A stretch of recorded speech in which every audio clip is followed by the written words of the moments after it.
Good afternoon. So today we are going to talk about the Netscaler Nitro API interfaces that we have. So before I jump into the discussion, let me ask you a question. How you actually interact with Netscaler? Via a CLI or via a GUI prompt?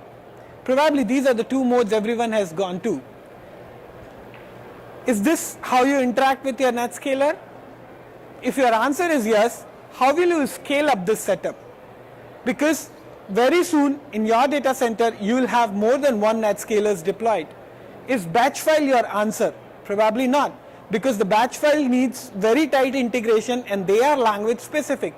So what we exactly need is a kind of open source standard through which we can integrate any application with Netscaler in a programmatic manner, and the answer is Nitro. So let's take a use case. We have a network administrator who manages a Netscaler via the CLI prompt. His life is easy, simple, and he also have a couple of application developers which interact with the applications, but these app developers do not have any way to interact with the Netscaler because Netscaler works only in the CLI prompt.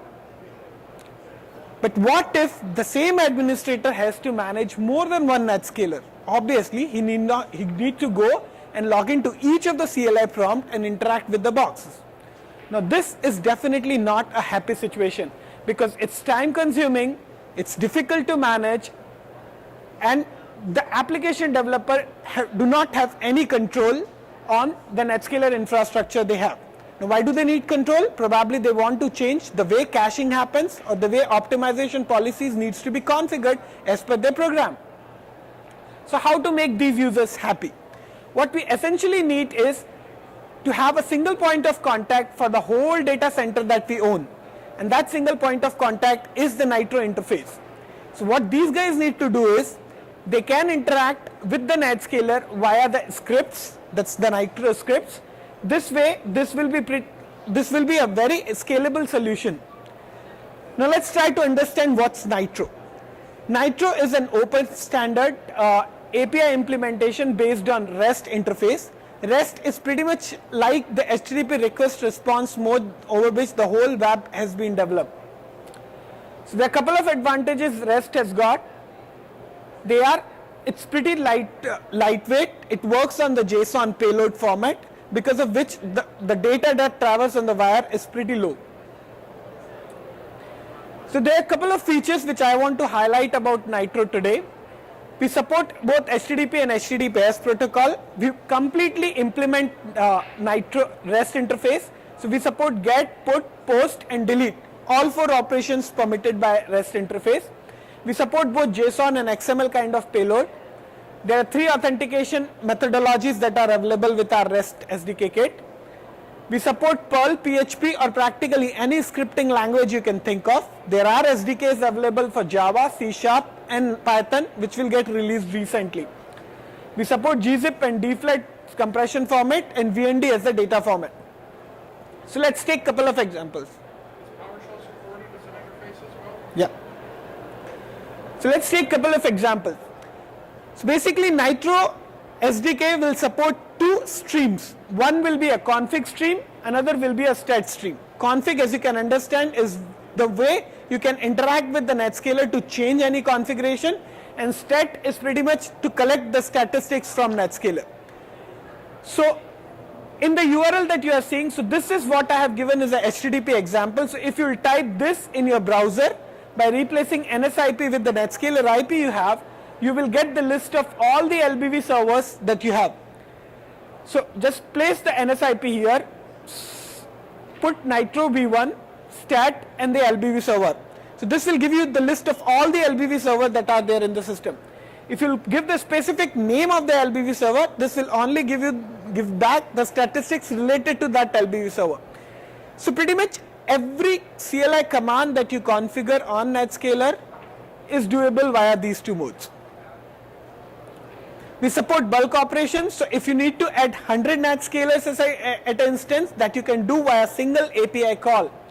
And we have query languages pattern possible, so you can filter the content that you are getting, etc., etc. So all those things are doable.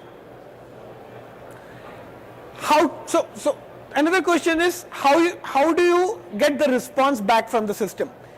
So for the first leg, it pretty much based on the HTTP responses that you get. So if it's 200, okay, that means everything worked fine. If it's 302, that means whatever it means in the HTTP world. As well, it's supposed the error code given by the Netscaler. So what you can do is you can define an error code XYZ and you can map it to an error request stating maybe this is what went wrong.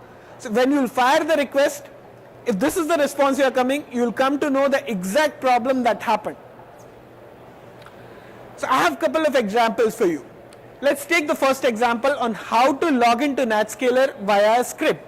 So all you have to do is invoke this URL which says config/URL. The method will be post.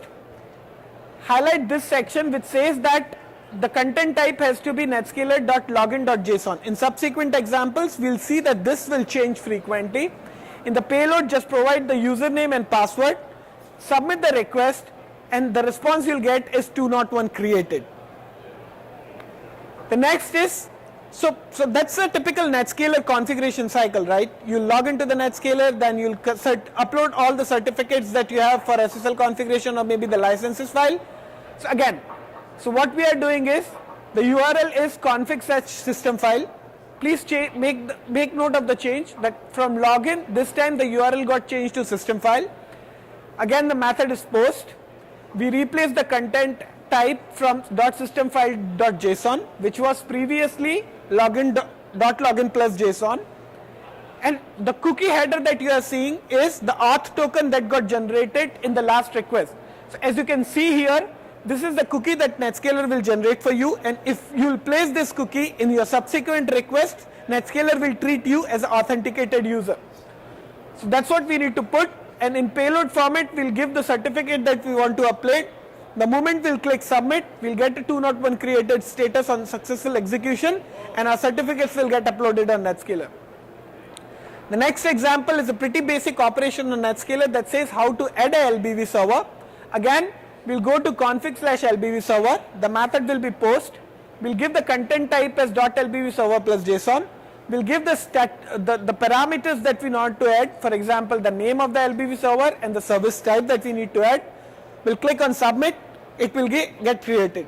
Now this you can do with the SDKs available as well. So for example, if you are using a Java SDK, you will get a class named LBV server, and these methods will be available as the operational method of that class, and pretty much you can call these methods to do the same operation. Now let's take an example of how to do bulk operations. So instead of adding one single LBV server, maybe I want to add 5 LBV server. So again, I'll go to config LBV server, the method will be post here, I'll give the authentication token, and here I'll provide, instead of single, multiple LBV servers that I want to create. I'll click on submit, and all the LBV servers will get created. If you want to collect any statistics of your system, just go to the stat system, the method will be get, provide the authentication cookie, click on submit, and this is the response you'll get in the JSON payload format. So as you can see that this gives you exact statistics like what's the CPU usage, what's the time, and etc. etc. Now that's an interesting concept we call pagination in the API. So how it happens is, let's say you have 200 Netscaler LBV server configured. Now when you'll fire a get LBV server command, it will give you a list of all the 200 LBV servers. But then if you are interested in, let's say, top 10 or top 15 LBV server, you can use pagination. So you can say that I'm just interested in the first 10 queries or the first 10 queries in the next 2 pages, and that will do it for you. So as a best practice, we recommend you to use bulk operations as and when possible. Use filter operations to filter out the responses. So maybe you can use ATTR and everything to filter the responses, and close the unauthenticated session as and when possible, because at a time Netscaler only allow you limited number of authenticated sessions. So that's it from our side today for Nitro SDK. Stay tuned for next updates. Thank you.